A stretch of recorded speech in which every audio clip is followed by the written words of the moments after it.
Olá, eu sou o Silas Dourado. Seja bem-vindo em mais um Tirando Dúvidas Teológicas. Esse é um podcast da FAB, Faculdade Batista aqui de São Paulo.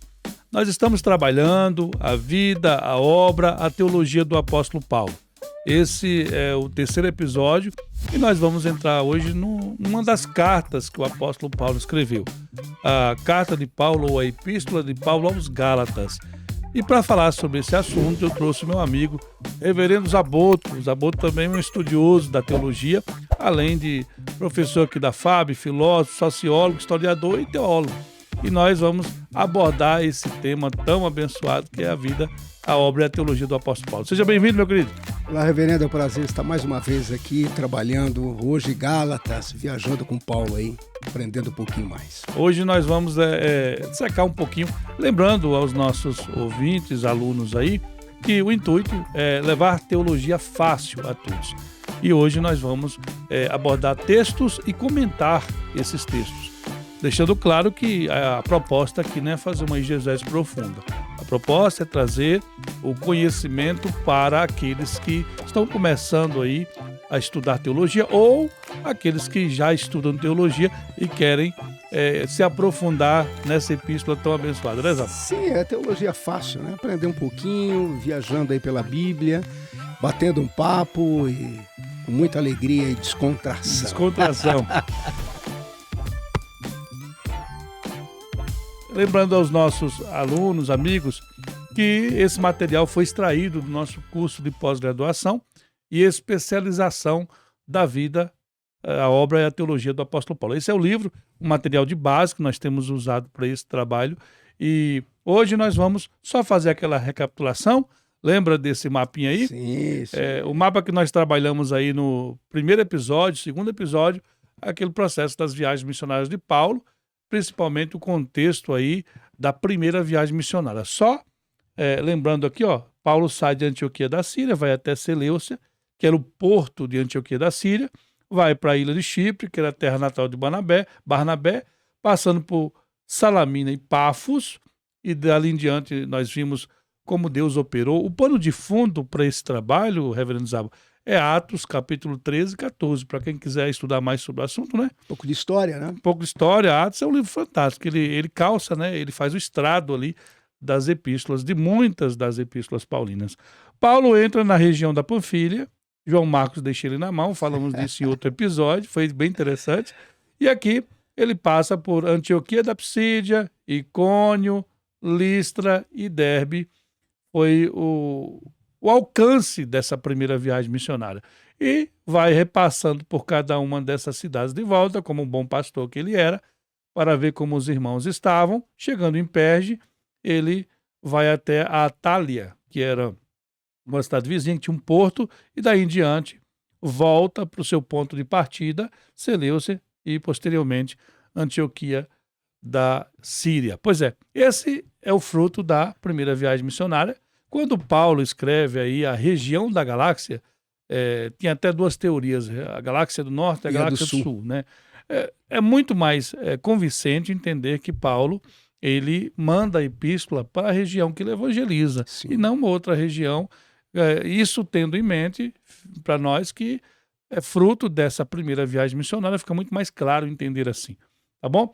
Então, quando nós falamos sobre a epístola de Paulo aos Gálatas, nós estamos falando para essa região aí, e o contexto que ele viveu está no capítulo 13 e 14 de Atos. Então, olha que interessante, quando a gente fala epístolas aos Gálatas, a gente pensa que é uma igreja, né? E, na verdade, são várias comunidades espalhadas nessa região. Era como se fosse uma carta circular, né? Sim, então você tinha Paulo trabalhando nessas localidades diferenciadas dentro da galáxia. Aí, então, a proposta é teologia fácil, a gente vai colocar os textos e eu vou comentando os textos, ele vai comentando os textos e a gente vai trazendo conhecimento para os nossos irmãos. Mas o motivo dessa carta, você sabe por quê, sabe? Porque quando ele chega lá, por que foi que ele teve que escrever, aparentemente logo depois da sua primeira viagem missionária, ele teve que escrever uma carta para essa região. Mas tem um propósito essa carta, não tem? Eu acho que tem vários propósitos aí, né, Silas? Entre eles, você lembra de algum aí? Eu acho que a gente pode pensar, por exemplo, na questão da liberdade. Eu acho que o grande tema aqui é a liberdade cristã, porque eles estavam voltando atrás. Os Gálatas parece que não entenderam muito bem a questão de ser livre em Cristo. Então, acho que um dos temas aí seria essa liberdade mesmo. Então, falamos no episódio anterior que alguns judeus, que Paulo vai chamar de judaizante, ele sai de Jerusalém e vai lá e começa a distorcer aquilo que Paulo estava pregando. E é o motivo que ele escreve essa epístola, não é? Então, é uma perseguição, eles estão perseguindo ele. Nós até falamos, na verdade, ele está incomodando com essa mensagem libertadora que traz essas boas novas, o Evangelho. Então, é lógico, isso não é interessante para os judaizantes. Então, aí a gente vê uma perseguição cerrada sobre a vida desse apóstolo, né? Então, ele vai se defender. Mas eu acho interessante também que ele vai contra-atacar, né, Silas? Não é só uma defesa passiva. Porque Paulo não é um apóstolo dado somente à passividade. Ele tem um contra-ataque ferrenho também contra esses... Argumentação forte. Sim, não é à toa que ele foi preparado para isso. Para combater, não é, heresias e para combater também esses judaizantes. Ele está preparado para isso. Por isso que eu vejo uma intervenção aqui divina, o Espírito Santo trabalhando de uma forma maravilhosa na vida dele. Sem se preocupar com tempo e espaço, Deus preparou um homem que conhecia muito da religião judaica para poder contra-atacar, contra-argumentar, não é? E a gente vê Paulo fazendo isso muito bem nessa região. Então, uma coisa tem que ficar clara aqui para os nossos irmãos, é que quando Paulo escreve essa epístola, ele está escrevendo justamente para combater tudo que você falou. Mas quem vai ler isso depois, no caso nós, os leitores de Paulo, 2000 anos depois, tem que entender que Paulo está enfrentando ali pessoas que ele chama de judaizantes, que eram fariseus convertidos ao judaísmo, e eles estão subindo lá e querendo implantar, né, uma visão, que é a lei de Moisés, que era de fato defendida por muitos, mas existiam coisas que Paulo estava deixando claro. Por exemplo, Paulo entendia que o gentio, que não era judeu, não precisava mais fazer observação de algumas questões da lei, por exemplo, a circuncisão, festas, dias, situações como essa, Paulo achava desnecessário. Mas estes judeus acreditavam que isso era muito importante e por isso que eles estavam saindo de Jerusalém para tentar, né, destruir o que Paulo estava fazendo lá. Então, reverendo, olha que interessante. Olha como é importante o contexto. Porque se depois de 2000 anos, eu olhando para a situação que nós estamos vivendo hoje, eu tenho a impressão que nós temos hoje, não é, na nossa sociedade, igrejas que ainda não entenderam esse contexto que Paulo estava. Porque estão com as mesmas práticas que esse povo estava. Ou seja, retomando os velhos rudimentos, não é? Praticando festas, não é? Até se vestindo como, né? Se vestindo como, quer dizer, então a gente olha e fala, poxa, será que nós entendemos isso? Por isso a importância de se entender um contexto. Só que para entender um contexto, você precisa mergulhar na Bíblia, precisa mergulhar na teologia. Então a gente precisa deixar claro que a teologia ela é importante e ela é libertadora, porque é ela que vai fazer a gente entender todo esse contexto.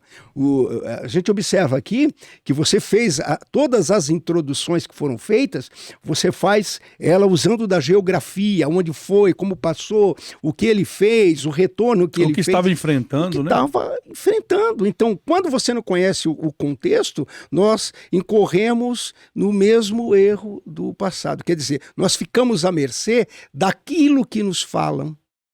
Quando você conhece a história, conhece o contexto, é uma outra situação. Olha, não é de se estranhar porque esses homens rejeitam, né, o estudo teológico dentro de suas comunidades.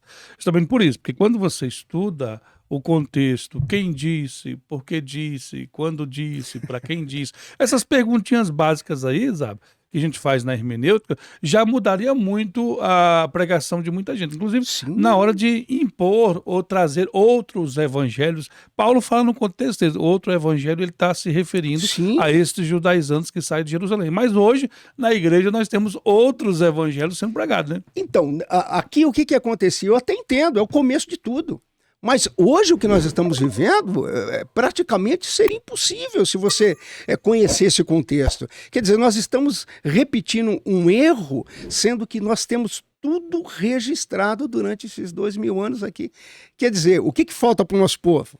Aquilo que o profeta falou lá atrás. Meu povo se perde por falta de conhecimento.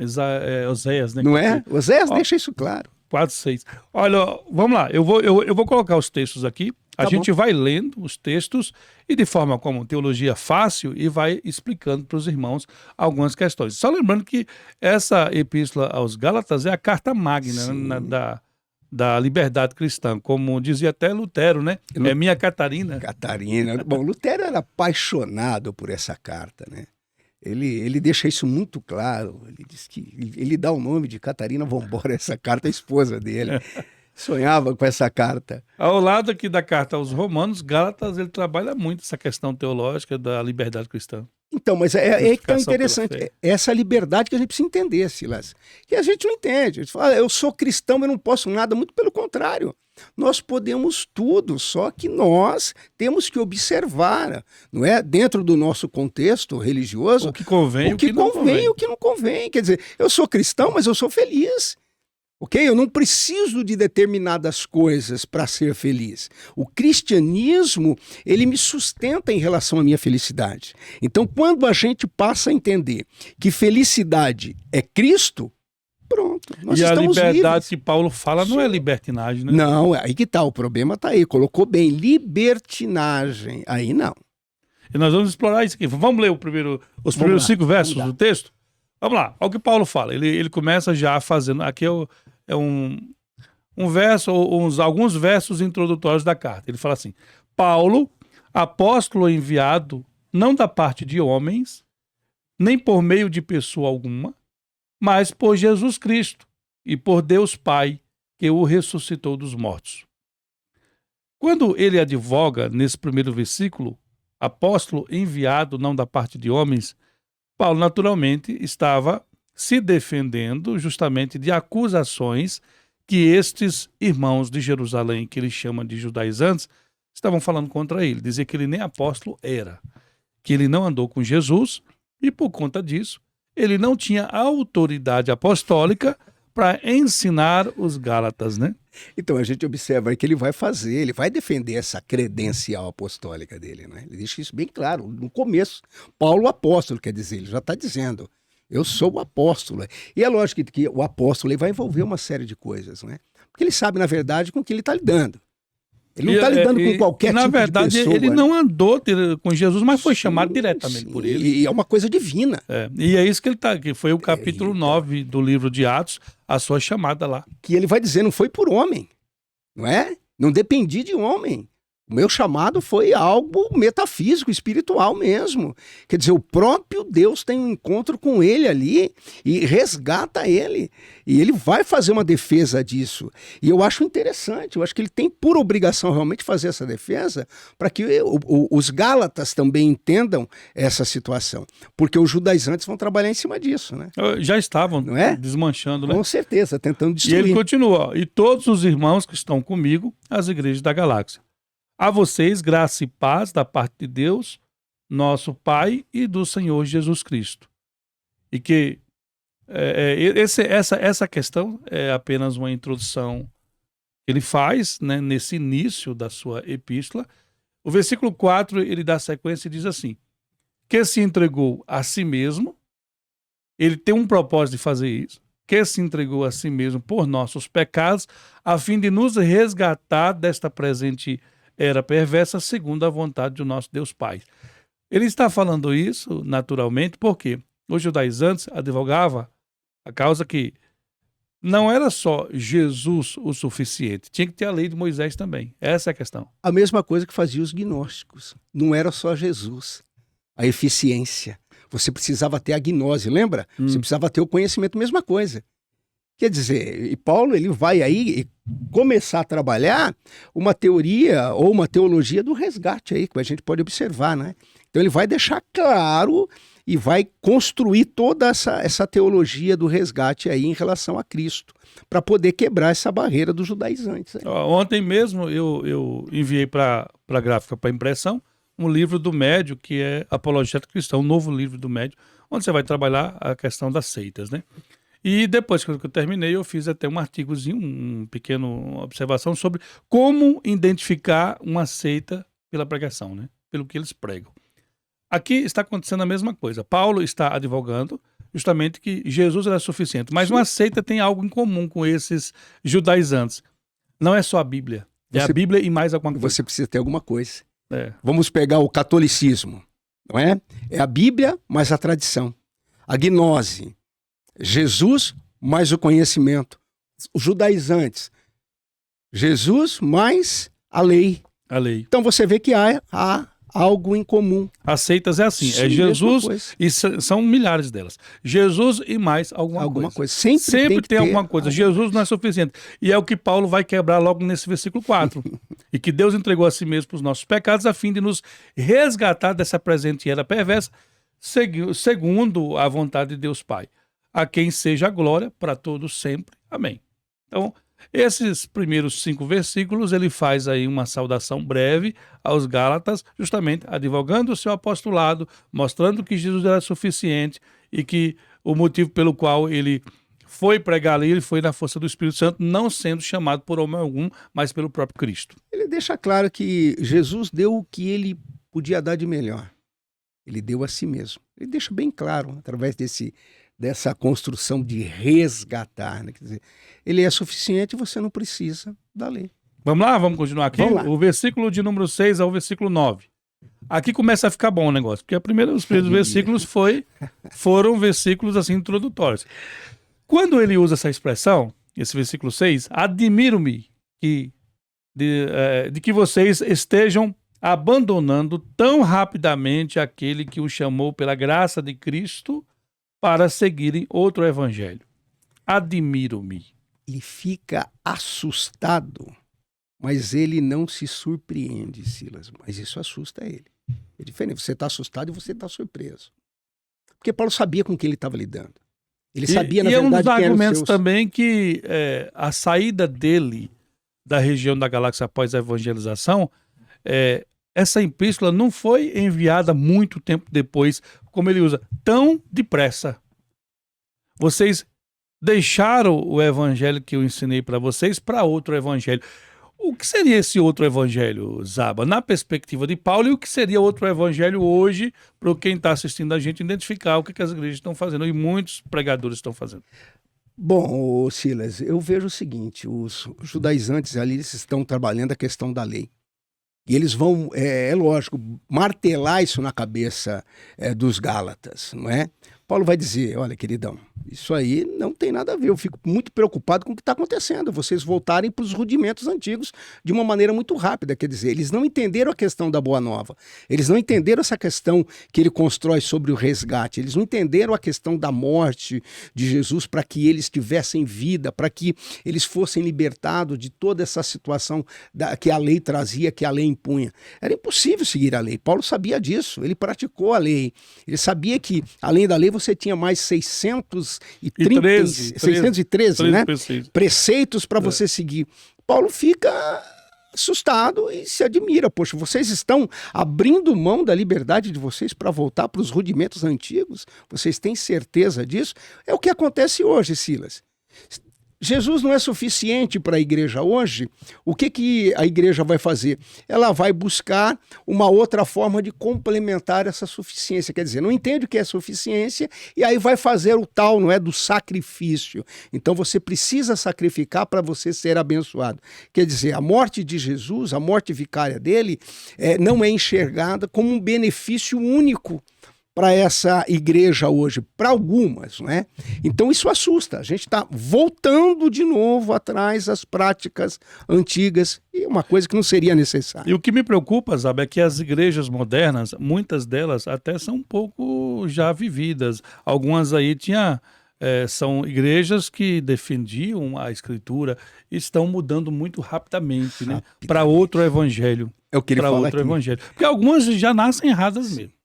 É o que fala. Algumas já nascem destruindo a Escritura, a teologia, mas outras tinham um certo padrão de comportamento que tinha a palavra de Deus como regra de fé e prática, apesar das limitações teológicas, mas eram pessoas sérias no que estavam fazendo. Hoje não está mudando muito, viu? Então, Silas, o que acontece? A gente não vai citar nomes, não é? Não precisa. Por uma né? questão de ética. Mas eu fico pensando como pode, não é? Você pegar um pastor instruído, escritor, teólogo, conhecido no meio evangélico, e de repente esse camarada ele abre mão de todo o conhecimento, de todo o ensino, de tudo aquilo que ele apresentou, que ele escreveu. E você olha, esse camarada está completamente perdido. Eu sei que a apostasia é um dos símbolos do... E como você falou aqui, a nossa proposta aqui é instruir aqueles que querem fazer teologia fácil, conhecer as Escrituras. Não é falar de denominação alguma, porque não importa fazer isso. Mas nós temos um compromisso que o próprio Paulo, escrevendo a Tito, no capítulo 1, versículo 9, ele fala que nós temos que contradizer os contradizentes da palavra de Deus. Quer dizer, nós estamos fazendo uma defesa apologética da fé. Então, imagina, por exemplo, você que é escritor. Amanhã eu pega um artigo seu contrariando tudo o que você escreveu, por exemplo, sobre redenção, adoção, salvação, sobre história da igreja, sobre conhecimento bíblico. Você vai falar, mas espera aí, isso aqui não é o reverendo Silas que escreveu o livro? É o mesmo? Aqui? É o mesmo? Será que é ele? Será que é isso? Quer dizer, então você consegue arrebatar, arrebanhar um povo e de repente... Tem ideias absurdas, Silas. Tem. De homens que eram conceituados no nosso meio. E de você olhar e falar, não, peraí, esse não pode ser. Mas você vê que é uma situação passível de acontecer com qualquer um. Então a gente precisa estar em constante vigilância para que a gente não entre e não caia também nessa situação, porque é muito fácil. É muito fácil. Levar o povo para onde você quer é muito fácil, entendeu? E quando as pessoas começam a olhar a igreja como um grande negócio, aí a preocupação entra pesado. E nós somos pastores de igrejas, nós estamos trabalhando com a igreja, mas o nosso compromisso com a verdade bíblica, ela não é negociável. Então, eu falei isso numa mensagem domingo. O Spurgeon tem uma fala que ele diz o seguinte, o problema não é quando o navio está no mar. O problema é quando o mar começa a entrar dentro do navio. Porque senão não vai haver problema. E o que está acontecendo hoje, a água está entrando dentro do barco. E muitas denominações por aí. E como resolver isso, Zaba? Paulo tem um conselho bom. Lá para os Coríntios, no capítulo 4, verso 6, a gente vai depois explorar. Hoje é Gálatas, a gente vai falar o capítulo 1 de Gálatas aqui, se der para explorar um pouco mais.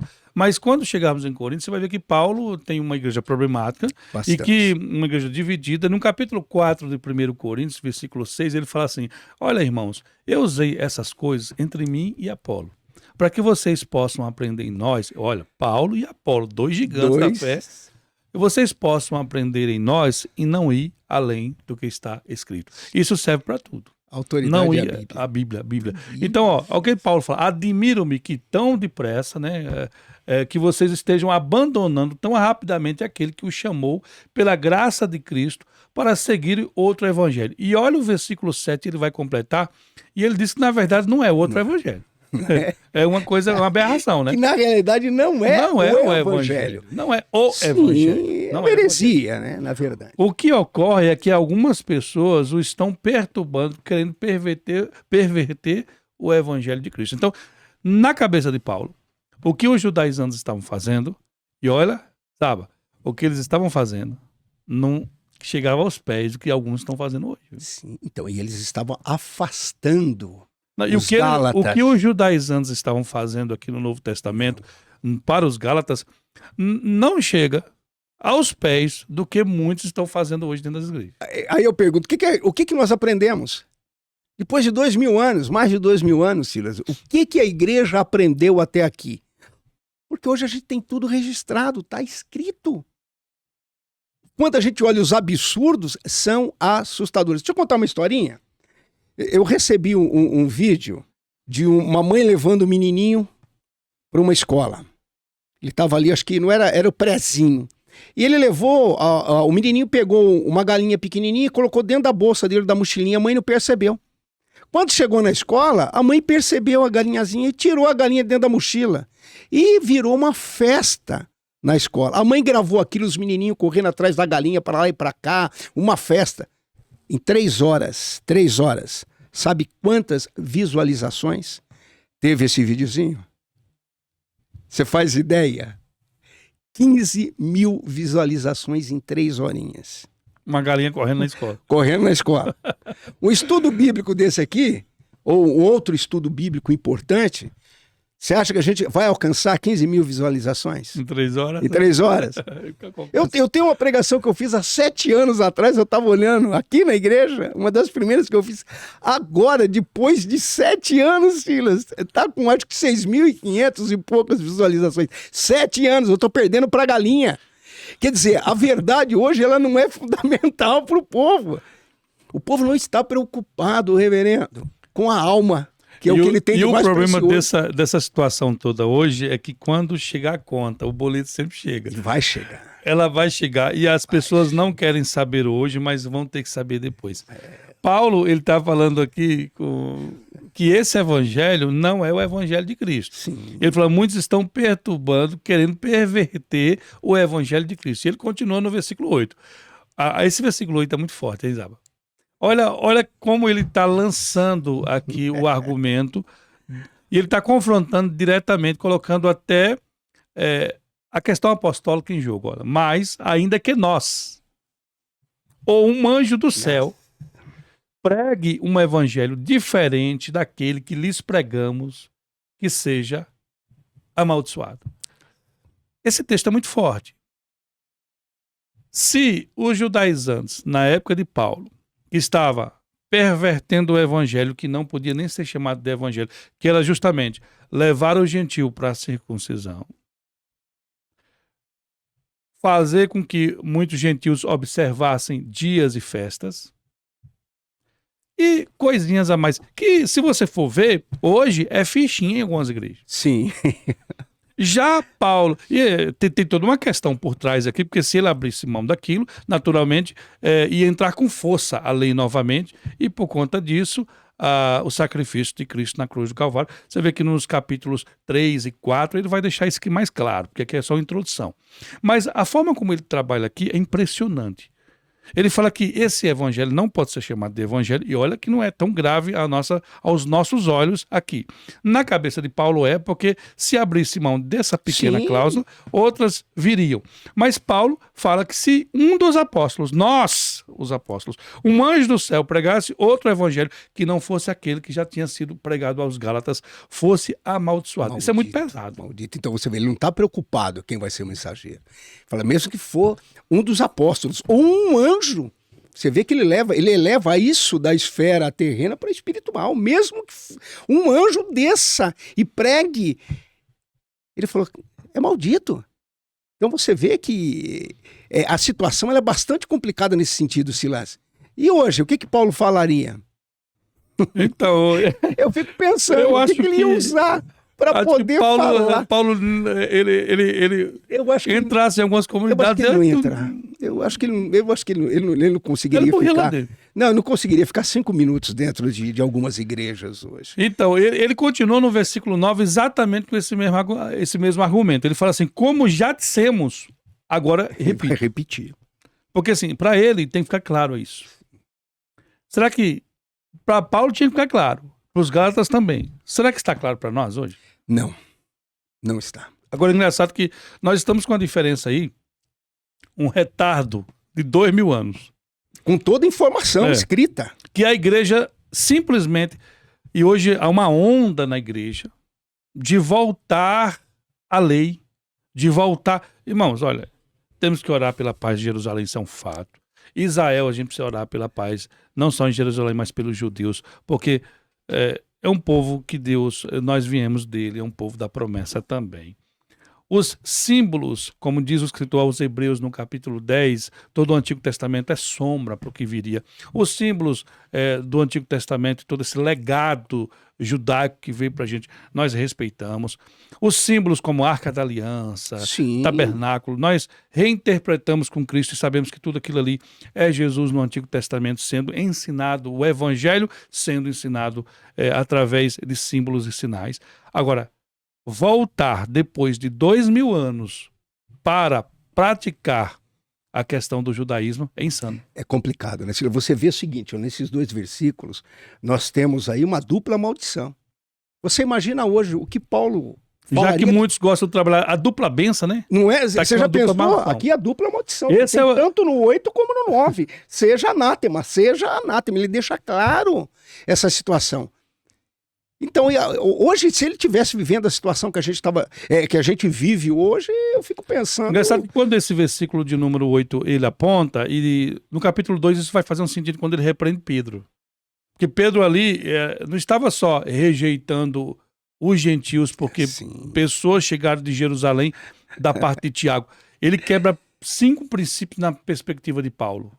Aquela atitude simples de Pedro, ao chegar irmãos de Jerusalém, no capítulo 2 ele fala que repreendeu Pedro na cara, porque isso era repreensível, mostra o pensamento de Paulo aqui. Sim. Né? Ele continua, como já dissemos, agora repito, se alguém lhes anuncia um evangelho diferente daquele que já receberam, e aí a dupla maldição, que seja amaldiçoada. Anátema. Anátema. Não tem acordo. Ô Círio, para você ver o quanto essa situação ela poderia comprometer as igrejas da Galácia.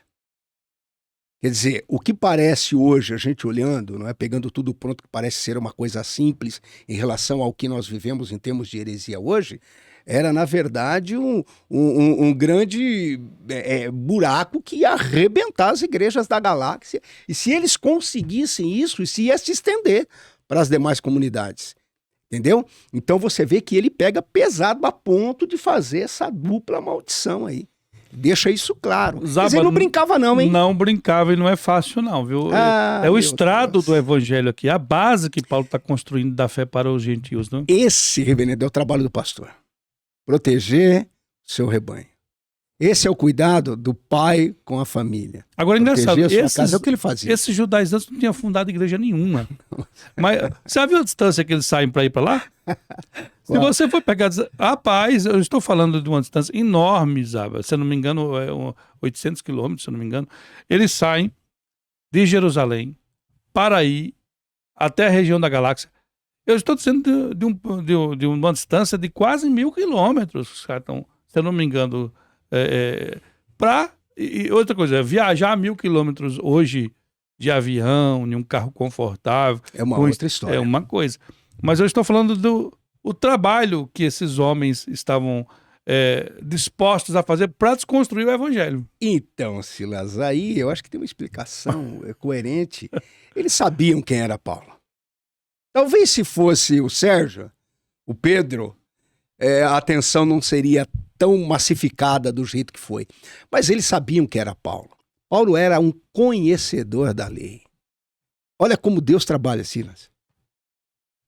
Tudo que nós vimos para chegar até aqui, olha como Deus trabalha. Ele preparou esse menino, não é? Para que ele pudesse construir toda essa teologia aí. Então isso é uma coisa que a gente precisa observar. A suficiência de Cristo, não é? Os atributos de Deus em relação ao todo. Porque nós acostumamos a olhar para a parte, mas aí você começa a enxergar o todo. Ele foi lá atrás pegar um menininho lá e ele preparou esse menininho porque ele já tinha vivido isso aí. Não é? Vamos lá, se vamos qualquer continuar. não virava. Versículo 10 a 12. Aí ele vai mostrar para os Gálatas como é que ele pensava, a cabeça dele, como as coisas funcionavam na mente dele. Acaso busco eu a aprovação dos homens ou de Deus? Ou estou eu tentando agradar a homens? Se eu ainda tivesse procurado agradar a homens, não seria servo de Cristo. Por que ele está fazendo isso? Ele não quer persuadir a Deus, ele não está tentando persuadir a Deus. Não é isso que ele quer fazer, não. Ele também não está preocupado com a opinião dos outros. E isso, às vezes, não é, acaba nos incomodando. Quando as pessoas falam, Paulo não está estava preocupado com isso, não. Ele entendeu a vocação dele, entendeu o chamado dele, ele sabia qual era a missão, doa em quem doer, ele vai levar a palavra como ela tem que ser levada e apresentada. Se vai machucar de imediato, mas ela vai curar, ela vai salvar, ela vai libertar. A opinião do outro não me importa. Ele não estava tentando persuadir a Deus por conta própria, pela sua força, pelo seu conhecimento. Olha que interessante isso. Então, quando você vê isso também, o argumento de Paulo aqui, ele vai falar justamente, e serve para a gente, Zaba, que a política, o corretamente, né, a política que muitos defendem hoje, que você não pode confrontar, tem até a teologia da aceitação do pecado. Paulo, ele não entrava nessa vibe. Eu acho que hoje ele seria um mau pastor na perspectiva de muita gente. Então, a questão da tolerância, né, Silas? Olha que engraçado. Será que por nós sermos cristãos e pastores, Politicamente correto, esquece. nós temos que ser tolerante a tudo? Quer dizer, eu tenho que ser tolerante até com a intolerância? Eu tenho que ser tolerante com o pecado? Eu tenho que ser tolerante com as obras de Satanás? O que a Bíblia diz acerca de determinado assunto? É isso que o pastor tem que se pautar. É isso que Paulo está falando. Sim. Por isso que ele fala, acaso busco eu a aprovação de homens ou de Deus? Essa não era a preocupação Se de eu Paulo. buscasse a aprovação de homens, eu não seria servo de Cristo. Esse eco tem que chegar até nós hoje, porque muitas pessoas querem agradar as... Por isso que muitos acompanham esses que trabalham o ego da pessoa, o orgulho, os coaching da vida, Sim. os coaches aí da vida, que fala que você é o melhor de Deus, a super graça, a teologia da super... Rapaz, isso é esquisito. Isso é esquisito na cabeça de Paulo. E ele deixa claro para os Gálatas que o motivo pelo qual ele vai soltar uma lá no capítulo 6, né, que é aquele, quando ele fala assim, porventura eu me fiz inimigo de vós, no capítulo 6 ele fala isso, por falar a verdade. Quer dizer, eu quero o bem de vocês. Eu gerei, ele vai até falar que gerou os Gálatas como uma mãe, teve dores de parto. Sim. Eu gerei vocês. E agora eu preciso falar com vocês e vocês não querem me ouvir por quê? Então, o evangelho pregado hoje é um evangelho antropológico, né, Silas? É um evangelho que satisfaz o homem. Se o homem está no centro, então a minha mensagem precisa satisfazer a necessidade desse homem. Olha o que ele diz. Irmãos, quero que saibam que o evangelho por mim anunciado não é de origem humana. Acabou, queridão. Doa em quem doer. Ele vai dizer a Timóteo lá, insta na palavra, pregue a palavra. Depois ele diz lá, olha, nós não somos como esses que mercandejam a palavra de Deus, nós somos de Deus, portanto falamos das coisas de Deus. É isso que nos falta. Agora, uma igreja, para ouvir essa mensagem que nós estamos falando aqui, ela precisa ser preparada. Porque senão ela... Não, muitos falam que as mensagens que a gente até prega na comunidade não é todo lugar que aceita mais. Eu falei, claro que não. É por isso que nós estamos crescendo. É por isso. O crente, a pessoa que realmente é chamada por Deus e foi convocada pelo Espírito Santo, ele sabe o que é certo. Jesus deixou bem claro no capítulo 12, verso 33 do Evangelho de Mateus, que nós conheceríamos a árvore pelo seu fruto. Sim. Então você vai ver a pregação que confronta, que tem como objetivo fazer a pessoa pensar, porque, Zaba, olha, quando eu vou para um culto e eu ouço uma mensagem que não me faça repensar, que não me faça refletir sobre o meu eu para com Deus, a palavra ela não vem me confrontando a mudar de postura, quando eu ouço uma mensagem que trabalha o meu orgulho, que trabalha o meu ego, que me fala que eu sou o melhor de Deus, mesmo eu vivendo uma vida distorcida pelo pecado, esse culto não serviu. Depois de Gênesis 3, Silas, dizer que a gente é o melhor de Deus é brincadeira, É complicado. Né? Não é? É complicado demais. Versículo 11, ele diz assim, irmãos, quero que saiba que o evangelho que por mim foi anunciado não é de origem humana. Não o recebi de pessoa alguma, nem me foi ele ensinado. Pelo contrário, eu recebi de Jesus Cristo por revelação. Quando a gente volta, Paulo relatando, e ele vai fazer isso até... com mais detalhes, ele vai falar que ele caiu por terra lá em capítulo 9 de Atos, mas ele deixa claro que ele não foi lá para Jerusalém para receber o ensinamento dos apóstolos. Pelo contrário, ele vai falar que depois que ele foi para a região lá do deserto da Arábia, e passa há um tempo, depois de 3 anos ele vai para Jerusalém pela primeira vez, mas ele passa um tempão lá para buscar esse evangelho por revelação. E não tem, né, Silas, detalhes disso, a não ser revelação mesmo. Quer dizer, quando a gente olha os escritos de Paulo, a gente vai falar sobre Romanos, Silas, é impossível. O intelecto do ser humano, seria impossível construir doutrinas como ele construiu. É impossível. A transformação do corpo, Não falar tem, não sobre a vinda de Jesus, a segunda vinda de Jesus, tudo aquilo ali, se não for falar até sobre o Espírito Santo, seus dons, se não for a graça de Deus... Não tem. Tem que ser a revelação, não tem como. Apesar que ele era um conhecedor, ele era um estudioso, sem problema nenhum, mas o que ele passa é por revelação mesmo. E deixar bem claro que o que Paulo recebeu de Deus e revelou é a Bíblia. Sim, a palavra. A palavra. Porque o que acontece hoje? Não nos é dado nenhuma nova revelação, a não ser aquela que a Escritura já foi entregue. Ponto pacífico. No ano 2000, eu li um livro de uma americana chamada Mary alguma coisa. É Divina Revelação do Inferno. Eu li, ela fez a do céu também, viu? Fez do céu depois. A do céu foi mais leve. A do inferno, na época, eu fiquei aterrorizado. Eu li. 24 anos atrás, eu li a Divina Revelação do inferno. E ela trabalhava o inferno com o corpo humano e falava de graus diferentes de julgamento no inferno. Depois eu comecei a estudar.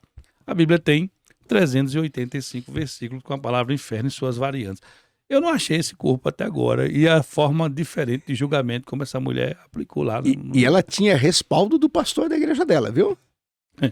E você vai ver que ela fala no livro que Jesus apareceu e pegou ela é arrebatada e Jesus pega pela mão e leva ela para passear. Eu não estou questionando aqui alguma experiência empírica que alguns irmãos têm, mas uma coisa é fato. Lembra que eu falei há pouco? Eu usei essas coisas entre mim e Apolo para que vocês possam aprender em nós e não ir além do que está escrito. Quem fala isso é o próprio Paulo. Então. Capítulo 4 de 1 Coríntios, versículo 6. Peraí. Se eu tenho uma palavra que é minha direção, por que vem uma revelação nova? É aqui que Paulo, esse texto casa muito bem com essas novas revelações. E vai surgir mais, viu?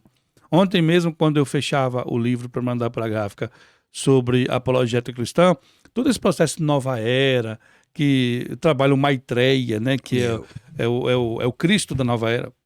Com outra roupagem, né? É outra roupagem. Falou outra roupagem. É assim que acontece. E esse tipo de situação vem principalmente nos últimos dias com uma apostasia muito grande. Para que se feche, né, Silas, o cerco. E para evitar apostasia, esse texto de Paulo é muito claro. Não recebi de pessoa alguma, nem me foi ensinado por ninguém. Pelo contrário, recebi de Jesus Cristo por revelação. A revelação é a Escritura que foi por João em Apocalipse selada. Acabou.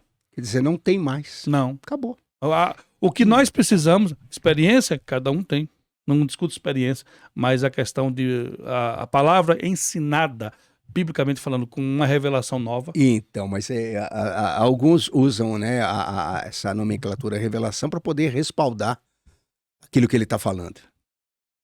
Então, isso é bastante complicado. Por isso que a gente precisa entender, não é, esses contextos, o vocabulário, o que está acontecendo em termos de narrativa e de teologia, para poder nos libertar dessas situações constrangedoras que muitas igrejas estão vivendo hoje, né, Silas? Por mais que tenha teólogos aí em algumas seitas e denominações, pessoas até que a gente vê que tem um conhecimento muito bom, mas ficam batendo na tecla do erro, que falam assim, olha... a Bíblia e mais a revelação de alguma coisa. Tudo que tiver mais, não importa o nome, não importa quem seja, se essa revelação a mais contrariar com a verdade do evangelho, que seja anátema. Ele já deixou claro isso. É outro evangelho. É outro evangelho. E ele faz questão de deixar isso bem claro, amaldiçoando... Não importa o nome de quem defenda. Amaldiçoando 2 vezes ainda. E não importa o nome. Anátema, acabou. Não importa o nome de quem defenda. Não porque importa. Porque nenhuma autoridade, nem de anjo, nem de apóstolo, ele coloca nós, os apóstolos, nenhuma delas está acima da Escritura. Então, você vê que ele usa tanto os apóstolos como os anjos. Quer dizer, se for da terra, se for do céu, pouco importa. Não, se vier algum anjo do céu, como é o caso da revelação, por exemplo, da Igreja dos Mormons, que Joseph Smith Jr. recebe o Moroni, que é uma revelação... Eles estão tentando ainda. Estão tentando receber o Moroni. Né? Vamos lá, continuando o texto aqui, a partir do versículo 13, Vocês ouviram qual foi o meu procedimento no judaísmo, como perseguia com violência a igreja de Deus, procurando destruí-la.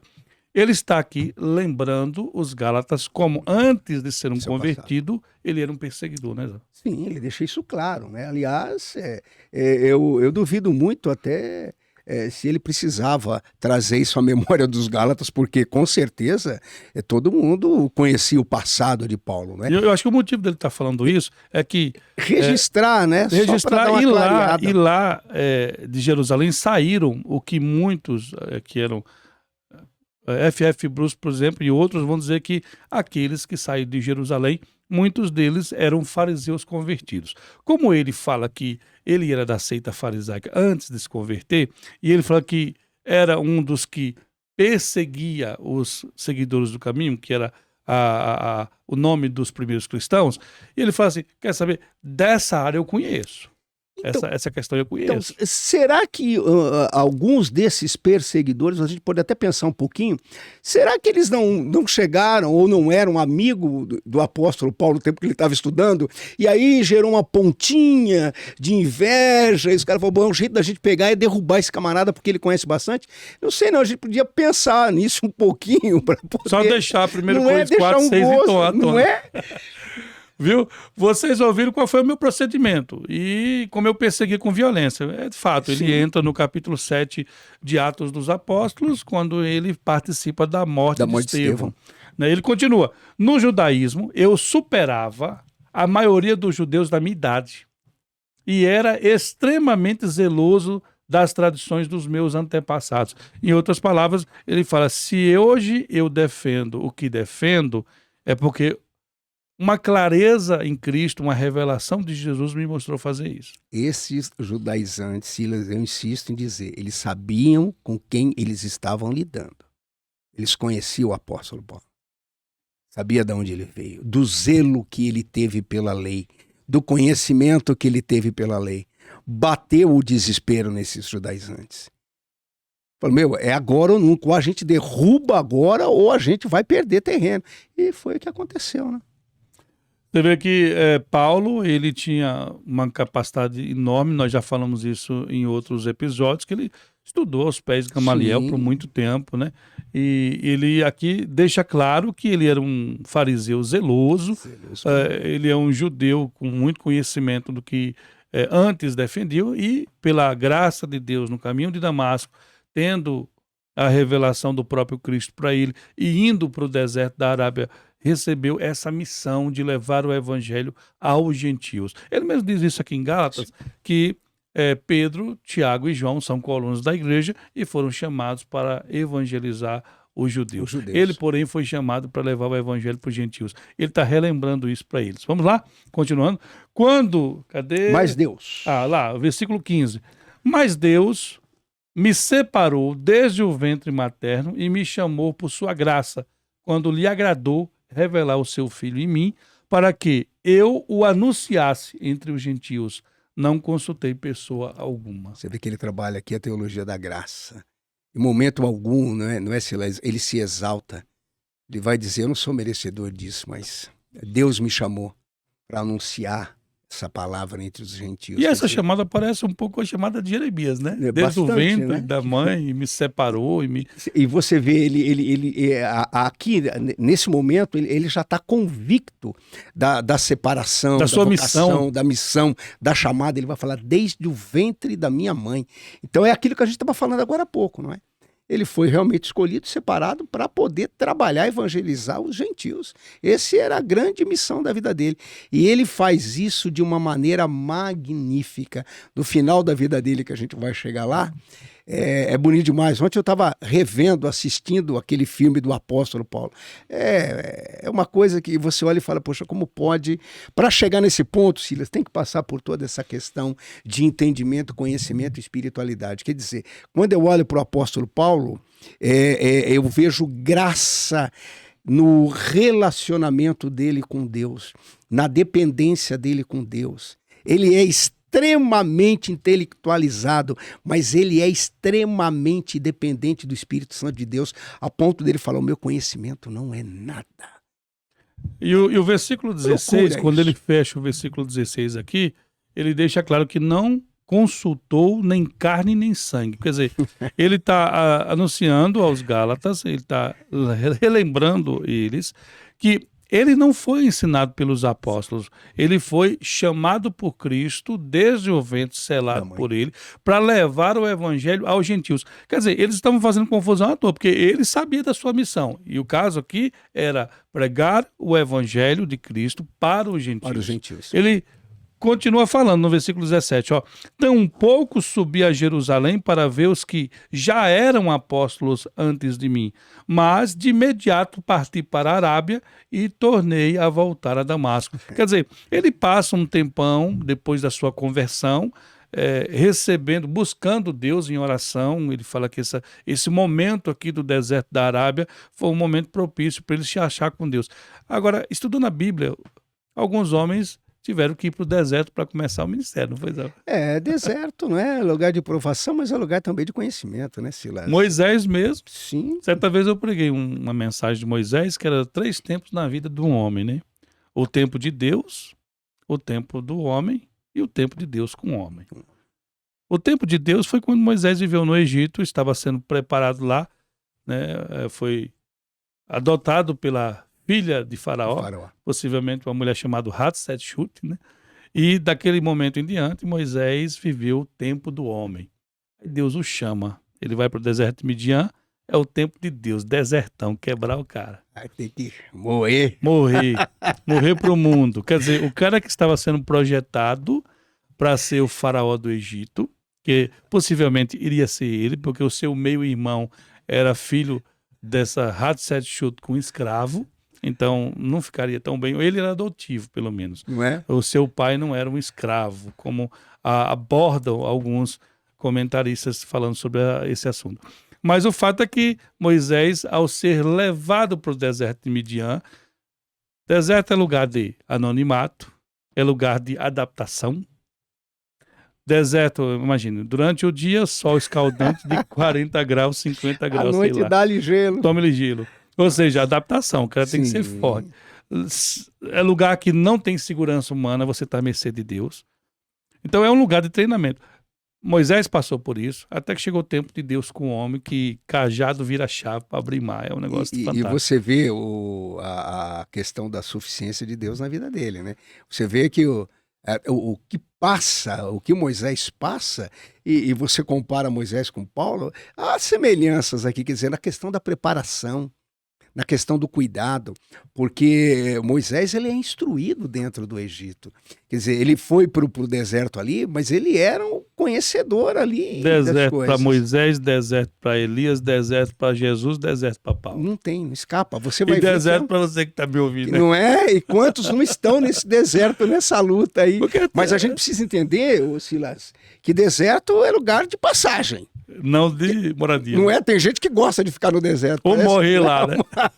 Não é? Só se acha abençoado se estiver no deserto, numa prova miserável. Não é isso. Não é lugar de assim. passagem, é lugar de aprendizado, é lugar de reabilitação.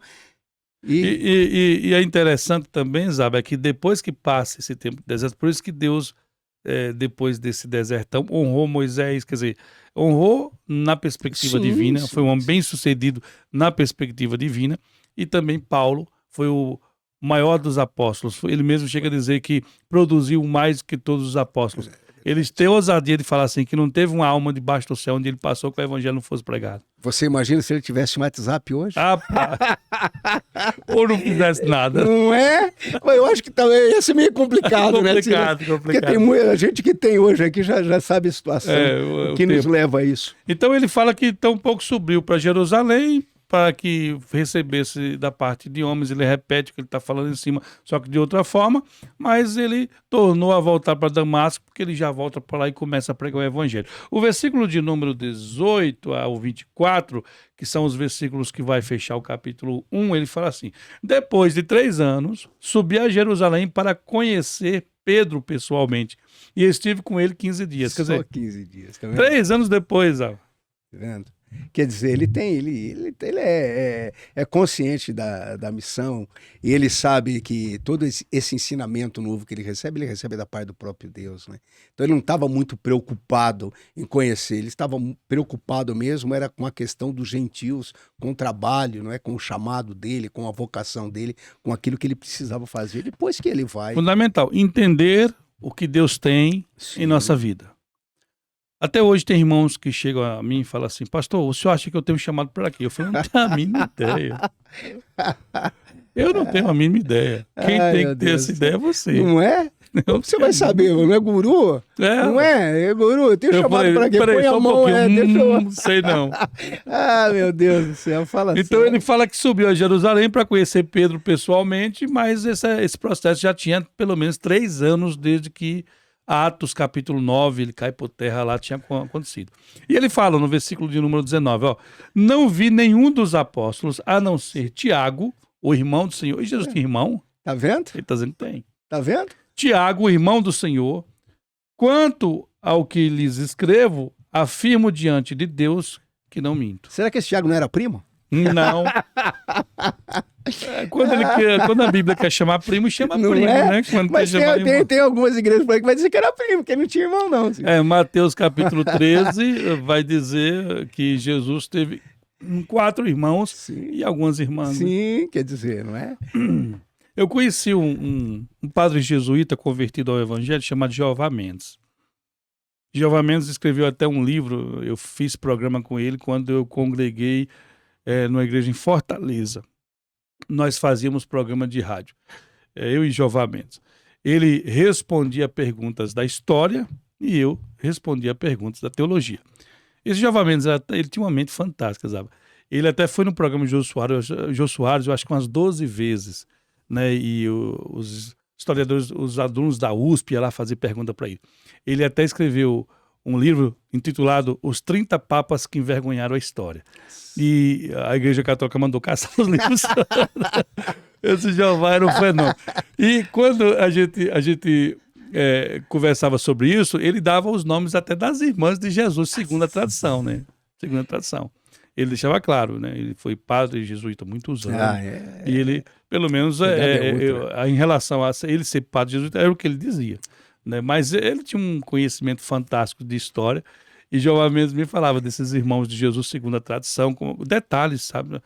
Conforme a tradição. Que a tradição Sim, a gente já vê um irmão dele aparecendo aí, sendo citado. Mateus 13 tem 4, né? Então, Tiago, e o próprio Tiago, capítulo 1, versículo 1 da sua epístola.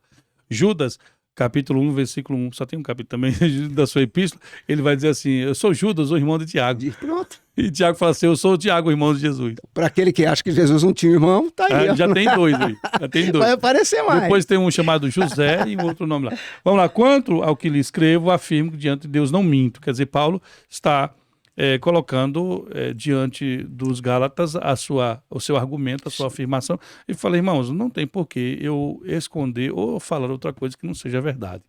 Porque a verdade é a base da construção de todo o argumento. Se estivesse mentindo, isso caía tudo por terra. Né? Então ele fala, a seguir fui para as regiões da Síria e da Cilícia.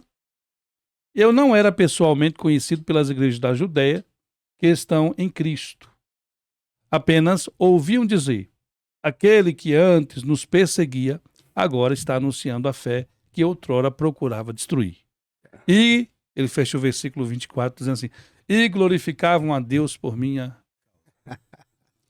Então você percebe como Paulo, nesse primeiro capítulo, é um capítulo introdutório de Gálatas, e ele vai tanto exortando os Gálatas acerca do evangelho que eles tão rapidamente tinham passado, da graça de Deus para o que ele chama de outro evangelho, e ele vai finalizando, sabe, esse capítulo 1, dizendo que 3 anos depois é que ele conhece os apóstolos e que muitos ali da igreja da Judeia só ouvia falar dele. Ele é aquele que, se você pegar quem é aquele, capítulo 7 de Atos, você vai descobrir quem é aquele.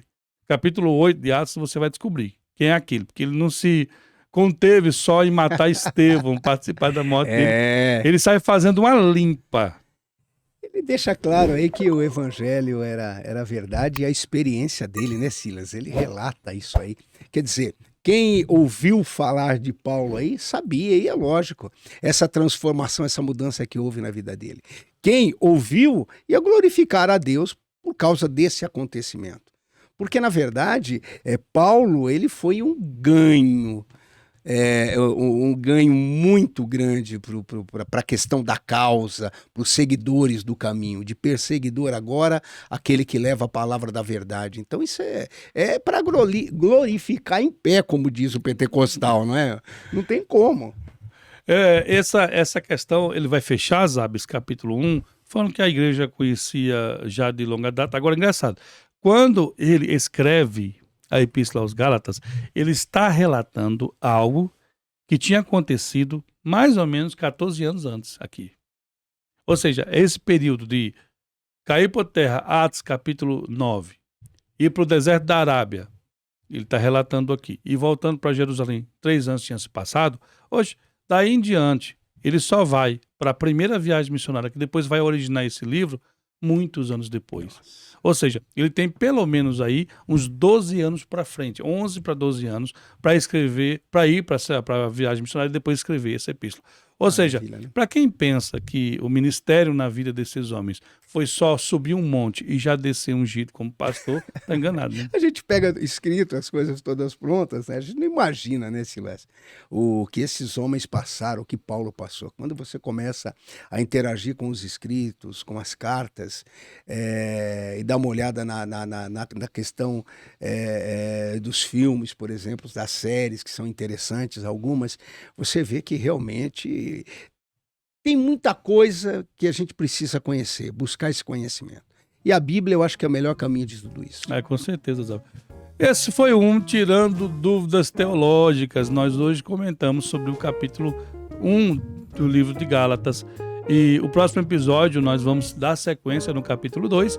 Zaba, obrigado por ter vindo, obrigado por esse apoio. Sempre é muito interessante conversar com você. Eu sempre aprendo muito aqui. Eu que agradeço poder participar. E quem aprende sou eu, filho. Aonde existe aí Abraão, você já sabe, né? A gente só... É só chamar Isaac. Deus abençoe, pessoal. Até o próximo episódio. Deus abençoe.